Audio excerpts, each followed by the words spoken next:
This week on the 77% Street Debate. You are in an African country and Afros are viewed as exotic and straight hair is actually viewed as native, right? Which is quite a perversion. Why are you different? Why is your hair like this? Why are you always only plating like this? Apparently we are diverse, but when it comes to black hair, we're not as diverse. You teach in an all-men, all-boys school. Talk to me about the experiences there. Very restricted, nothing to do with individualism, anything stylistic, anything that is trying to make a statement, that's not allowed.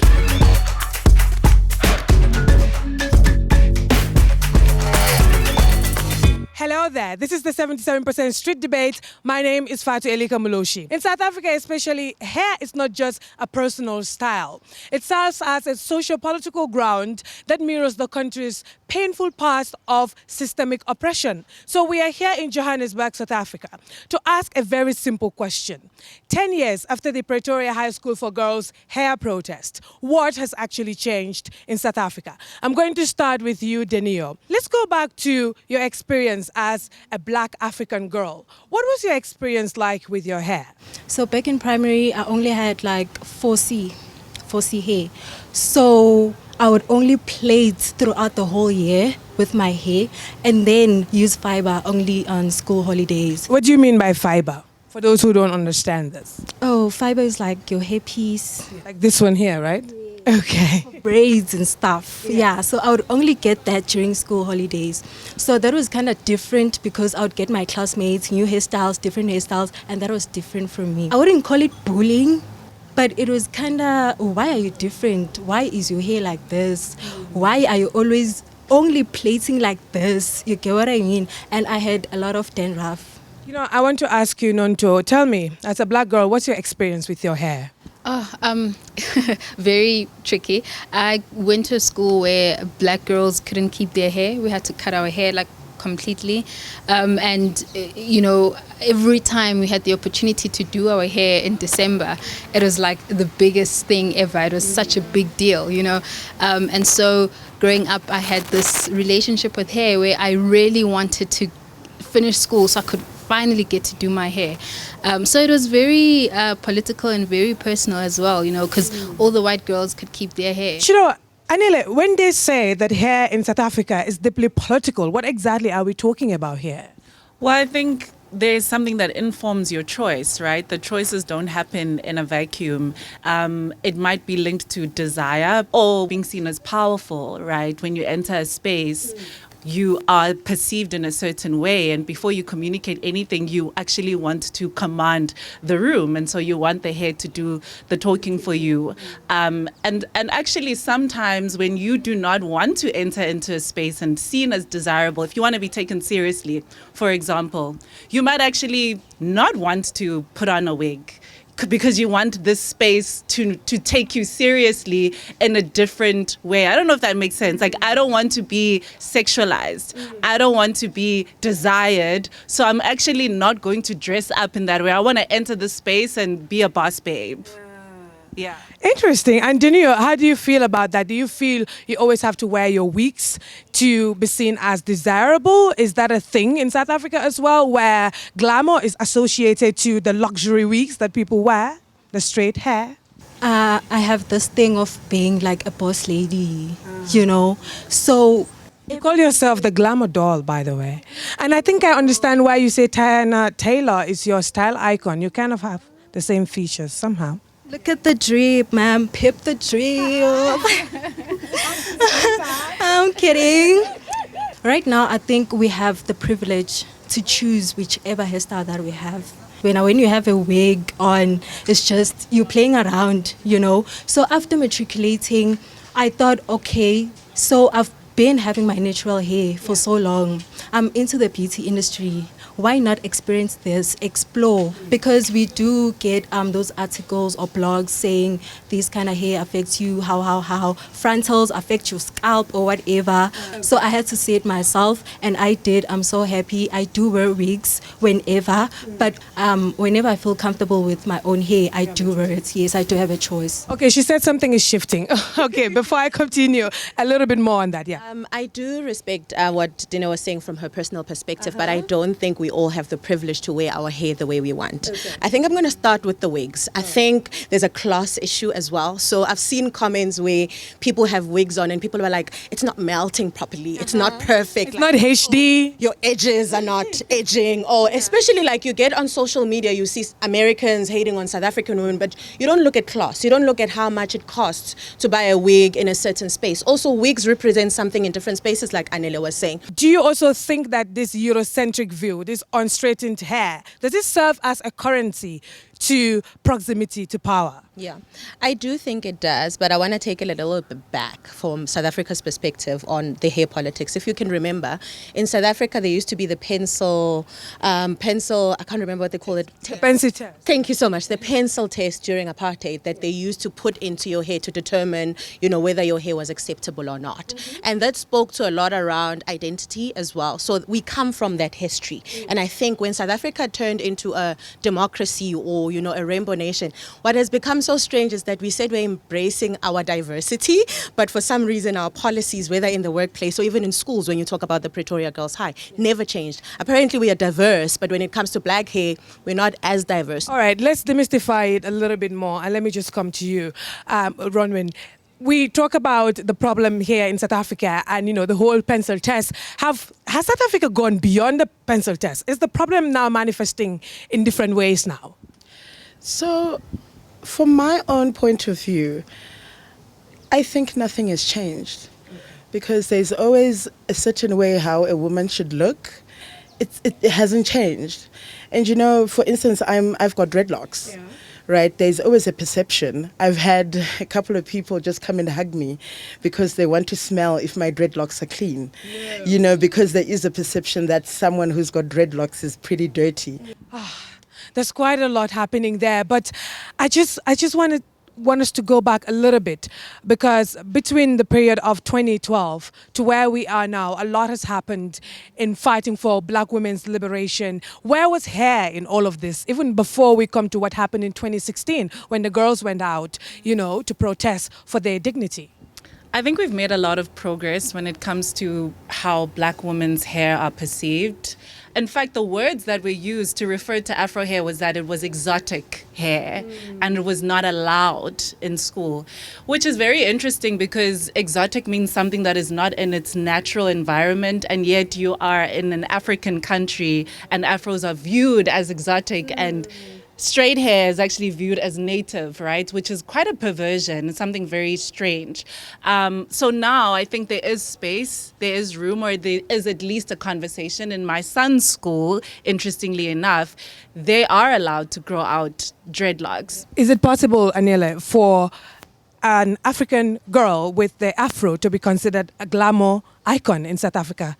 Yes, 100%. I think there's definitely been a shift, right? Zozibini was Miss Universe, the first Miss Universe that did not wear a wig. But we also have someone called Zizo Beta, who was Miss Teen South Africa decades ago, and she had dreadlocks. So I do think that beauty and the definition of beauty is very wide. Personally, when I make choices around my hair, because I believe in having choice as well, I've worn wigs multiple times, but I have to declare that I am uncomfortable with relying on wigs and depending on wigs, because I do think it sends out the wrong message to young women and also to my boys. I have 2 boys. And I want them to find black women attractive in an afro, black women attractive with locked hair, which is one of the reasons why I decided that I wanted to be a natural hair bride. I'll come to that. Okay. Don't ruin it for me. I just want to come to Neo, and I had to take my time with this because I think we need to understand what the black girls are going through. Yeah. How does it differ from the black boys? You teach in an all boys school. Talk to me about their experiences there. Do they have to cut it short? Can they not do certain things? Just explain that a little bit more. I like to say if it's fun, you can't have it. Like you can't be cool here, No. No. The whole point is that you're not supposed to stand out. You're not supposed to try and do something, make a big style decision with your hair. It's supposed to be very conservative, and you're supposed to focus on the educational aspect. So very restricted, nothing to do with individualism, anything stylistic, anything that is trying to make a statement. That's not allowed. He's in a very strict school for boys, I understand. Let me just come quickly to Prince. I wish you could see the back of his head. Very nice long hair. He's got their dreads.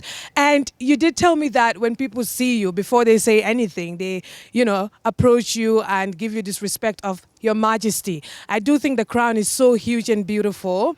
And for you, what does hair say about your heritage and just spirituality? When it comes to hair is that's you, resembles you, and then hair is an energy. And let's take it for instance, if I bring a woman home and she is in a cornrow to introduce to my mom, what assumption comes to my mom's head? She's a local girl and she's very obedient. So hair represents you a lot, and then you have to, but the first thing you have to know is an hygiene, because they said cleanliness is next to godliness. We're talking about tidiness, cleanliness, and Ronwen mentioned in the beginning how people are curious to see or even, smell her hair because they want to know if it's clean or not. Who decides what's clean here? What's tidy here? Who even decides what's acceptable? Why do we have this in this 2026 as we speak? I think, again, it goes back to our history. I find it very interesting that for women particularly, assumptions are made when you walk into the door based on your hair already. He was talking about the school and the boys, and the first thing that came to mind was who determines what professionalism is? Who says that if my hair looks a certain way, I can't focus on education and succeed? I have a boy now who's busy. He's been asking me, why can't I grow my hair? I really want dreadlocks.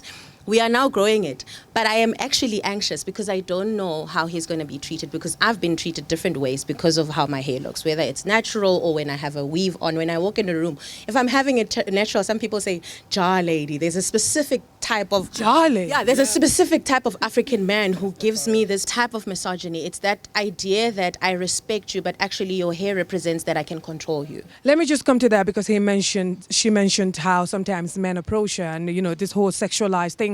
And you're raising black boys, you're making an intentional effort of putting your black hair out there, your Afro hair out there, so that your boys can understand what this is about. What is the reasoning behind that? And of course, as well, as you were a bride and you decided to put out your natural hair, this is something that you don't see often. What is informing all these intentional decisions? I do understand for a lot of people to feel glamorous is to have the straight hair, but I've always felt more glamorous with my natural hair, actually. So I decided I actually am going to be a natural hair bride, and I had flowers in my hair, and I just felt beautiful and badass. Yeah, like a princess. And obviously, having sons, I also wanted them to feel that a black woman is most beautiful in the choices that she makes, even if that means having an afro out or having her hair locked. Yeah. And you have micro locks here. How long did they take? This took three days. No. And let's talk about caring for black hair, Nonto. How is it like for you? I know you also have your natural hair, even though you are having you with the fiber right now. How is it like for you? It is so difficult, Fatu. One of the reasons why I even have this is because it's just so hard to take care of my natural hair. But at the same time, it's like I refuse to put on a wig or a weave, because that's just not how I wear my hair. I would rather struggle with this afro until I get to a point where I'm able to take care of my own hair.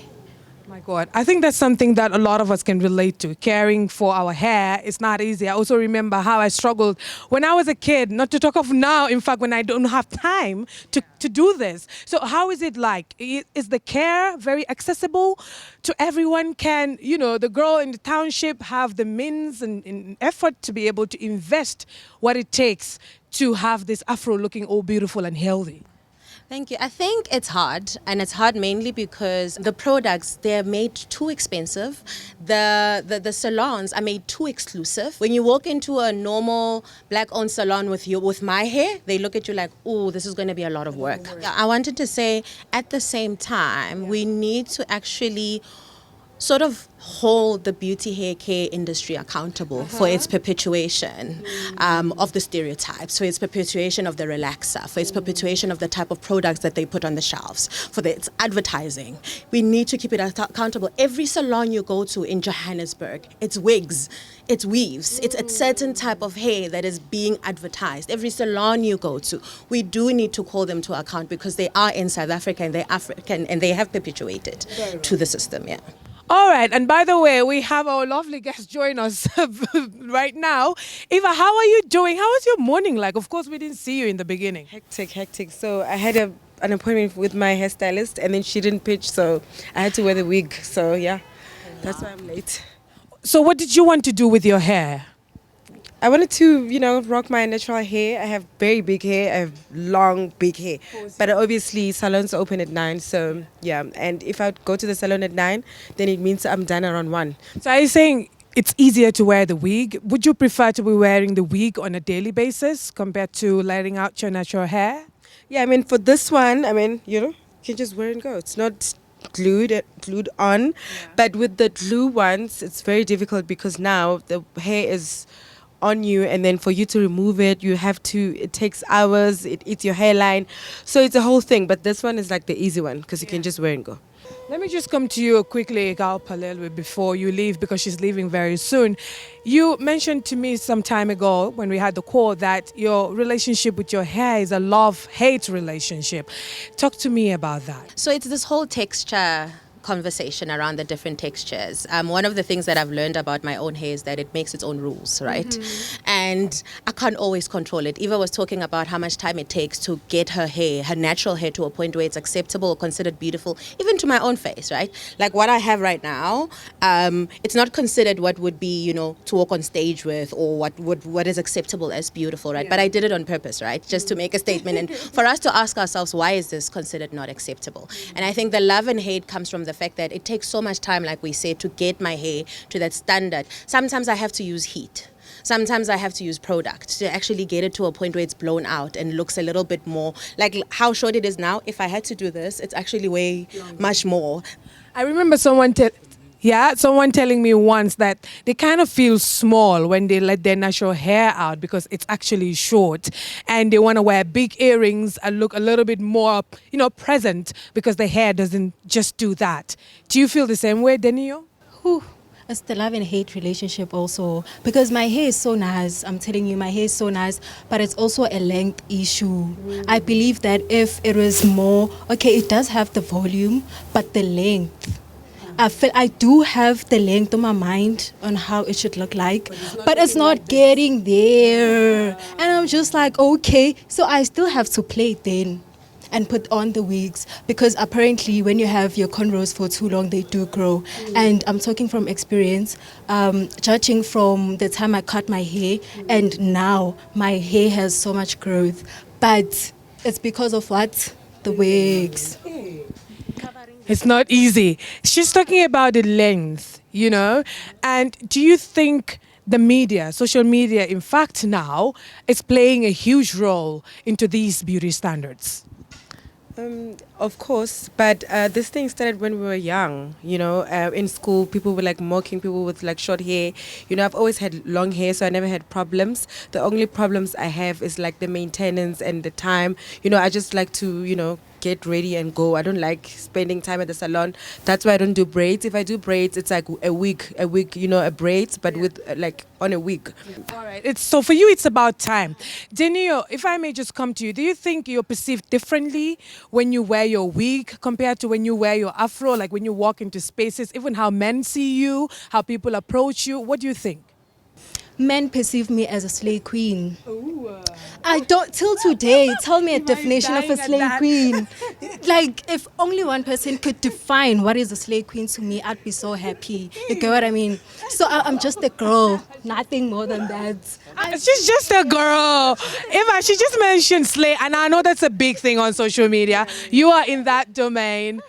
I mean, what does it say about the dating life, how you're perceived as well?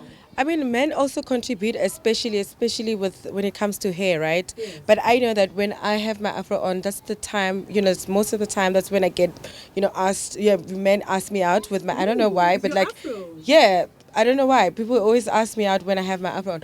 But like my thing is, I know that braids and natural hair is not really considered beautiful. Most men prefer, especially now, like an install. They call it frontal.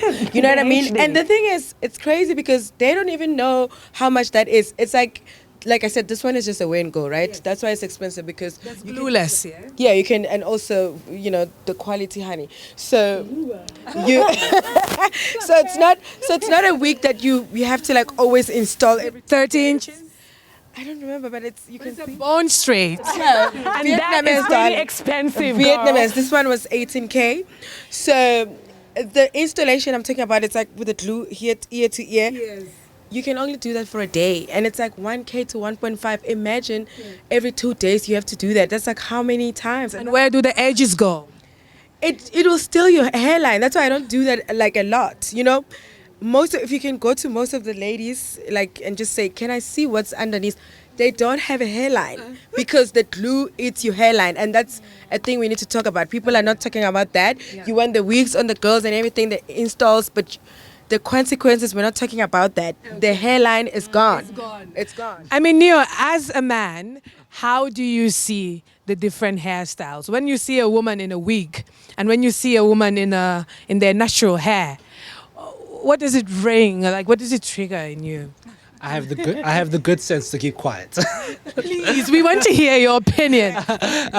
I really don't mind. I think black is beautiful across the board spectrum, so I don't have a discrimination on hair. Do you have a preference? No. No, I'm quite open. Braids, weaves, it's all cool. But you must choose. That's a diplomatic answer you're giving me. You wanted to tell me something. So considering we are talking about preferences here, I was like, let me also kind of like jump in.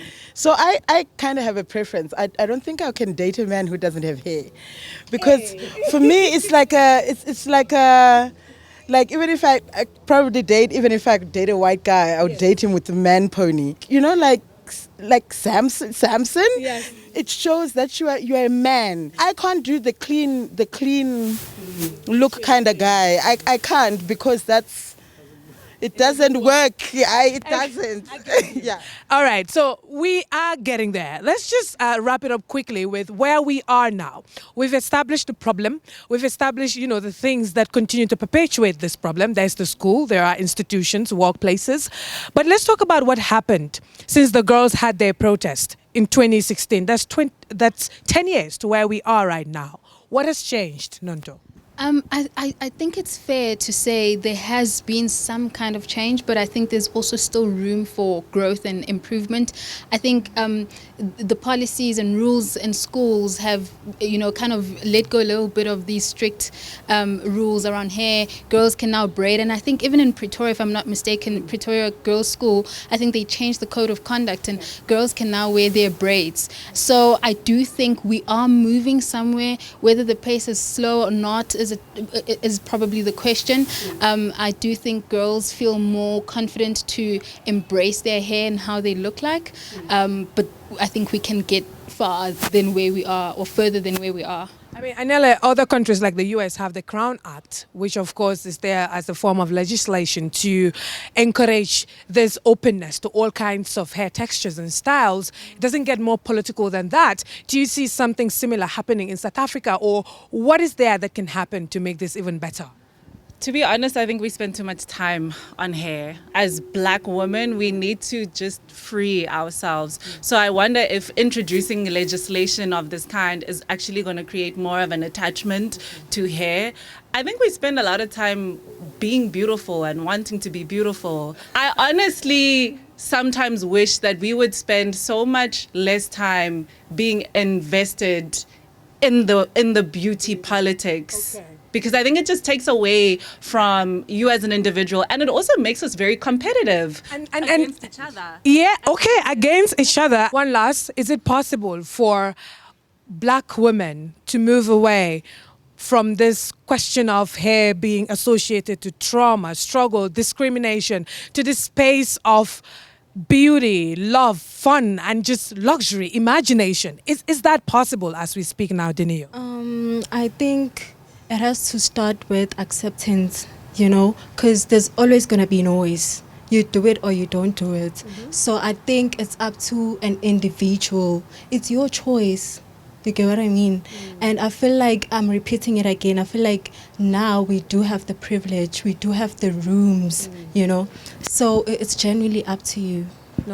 Absolutely. I think it's possible for women to move from that space and embrace their hair without attaching it to politics or anything like that. Just express yourself, feel beautiful in the way that you look, and accept your hair for what it is.